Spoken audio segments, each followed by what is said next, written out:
prinsip yang pertama, kita harus punya komitmen yang kuat dengan Allah. Kata Allah, kerja ya kerja. Kata Allah, usaha ya usaha, jangan diam. Di usaha itu sepanjang keluar yang disebut usaha dari dalam tubuh kita, kaki melangkah, tangan bergerak gitu kan, kemudian mulut berbicara, bersuara, atau telunjuk menunjuk aja, ada usaha, rezeki turun. Tapi ingat, usaha Anda tidak akan selamanya ada di atas. Mungkin suatu saat akan turun, kan? Mungkin Anda ada di puncak, mungkin suatu saat Anda turun, mungkin kadang ada di puncak, kadang stabil aja. Tapi kalau Anda melihat peluang, cepat kejar selama peluang itu baik. Itulah yang dimaksud kompetisi yang sehat. Ada paten kejar, ada tender, ikut tender dengan cara yang baik, cara yang normal, ikut. Kalaupun bukan rezeki Anda, nggak ada masalah. Saya kasih rahasia besarnya. Sepanjang Anda betul-betul ikhtiar dilakukan karena Allah, maka perhatikan baik-baik.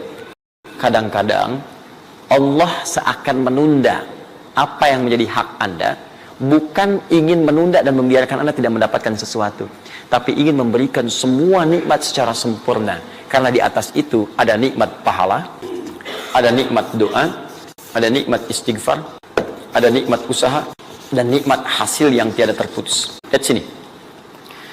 Kalau antum sehari berusaha, nggak dapat apa-apa. Memang, mohon maaf, hasilnya belum dapat diraih, belum dilihat tuh. Tapi bukankah pada saat itu doa antum akan bertambah?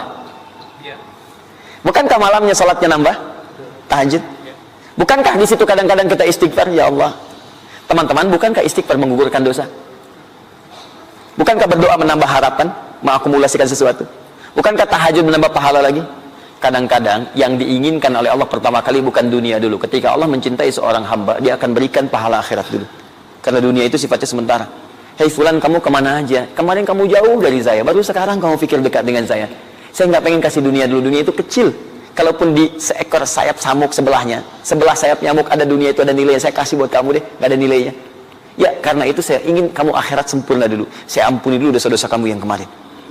Begitu sudah diampuni, hari kedua istighfar lagi diampuni, saya kasih pahala yang banyak. Begitu pahala udah dapat, dosa udah diampuni, baru dunia diakumulasikan. Karena hukum dunia itu, kalau antum usaha akan terus diberikan. Jadi nggak ada yang nggak dikasih. Jadi kalau antum sehari bekerja ini, kelihatannya nggak dapat apa-apa. Bukan nggak dapat apa-apa, disimpan untuk diakumulasikan. Nanti dosa antum tuh udah hilang, amalan udah banyak, antum dapat banyak. Kadang-kadang nggak sadar kalau saat dapat banyak itu sebetulnya itu hasil usaha antum sebelumnya. Itu teorinya begitu. Ya, jadi nggak ada yang nggak dapat apa-apa, semua akan dinilai.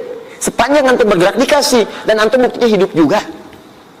Sampai ke hari itu kan masih hidup, bisa makan juga di hari itu, bisa beraktivitas juga, sehat juga dan sebagainya, belum dapat apa. Makanya kata Nabi, yang hari itu ada makanan, dia orang kaya sebetulnya. Kalau besok masih ada lagi, kaya banget. Antum sampai sebulan masih ada cadangan. Kenapa kita mesti berkeluh kesah? Dan belum tentu hidup juga sampai besok. Yang tuh mau ngumpulin apa? Nah, maka prinsip yang terbaik adalah ketika antum berikhtiar, ikhtiar usaha yang maksimal. Tapi jangan khawatir kalau antum kerja sehari nggak dapat, 2 hari belum ada usaha. Jangan khawatir teman-teman sekalian. Rumus yang mengatakan semua ketika badan bergerak maka rezeki dituliskan untuk keluar. Tapi kadang-kadang ada yang Allah inginkan lebih besar dari apa yang Anda harapkan. Apa yang Allah harapkan ikutkan ke situ, maka Anda akan mendapatkan akumulasi bagiannya. Itu yang dilakukan oleh Sayyidah Hajar. Begitu beliau kemudian naik ke Marwah, nggak dapat, naik ke Safa, nggak dapat. Apa pernah tertuliskan dalam riwayat sedikit aja Sayyidah Hajar mengeluh? Tunjukkan kepada saya kitab mana yang pernah menunjukkan riwayat ketika bolak-balik itu kemudian Sayyidah Hajar berkata, ya Allah, saya kan istri Nabi, saya kesini memenuhi perintahmu, ya Allah, ini udah capek, kenapa belum turun juga? Pernah nggak? Kedua, ketiga, keempat, kelima, sampai ke yang ketujuh. Begitu sampai di Marwah, baru kemudian diakumulasikanlah itu. Apa yang terjadi?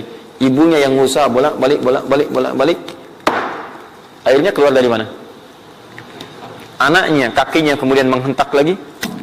Tiba-tiba keluar air dari situ. Pertanyaan saya, ibu yang lebih tahu di belakang. Kan kalau anak itu sedang haus, pasti tangan kakinya bergerak kan? Kenapa saat pertama disimpan bergerak, airnya keluar? Sudah 7 kali bolak-balik, baru air keluar. Silakan lihat riwayatnya. Pada hentakan itu, ketika 7 kali ibunya bolak-balik, malaikat mengepakkan sayapnya. Itu yang menghantam air dan keluar air. Malaikat yang ditugaskan Allah memberikan rezeki namanya Mikail. Itu ada di Quran surah kedua ayat ke-98. Ya, man kana aduwwan lillahi wa malaikati wa rusuli wa jibril wa mikail. Mikail. Di antara tugas Mikail oleh Allah ditugaskan untuk memberikan rezeki. Yang paling menarik, perhatikan baik-baik. Begitu airnya keluar, ibunya sedang di marwah, sedang berdoa nih. Makanya kalau sa'i di sofa ngadap ke kiblat berdoa dulu, ke marwah ngadap ke kiblat berdoa dulu. Begitu sedang berdoa, nyampe ke marwah yang ketujuh, anaknya lebih kencang menangisnya. Ibunya mendengar suara nggak biasa, dikejar ke sini. Begitu kejar ada air. Apa kata ibunya? Lihat kalimatnya. Zam, zam, zam, zam. Ibunya tidak mengatakan ijma, ijma, ijma, tapi zam, zam, zam, zam.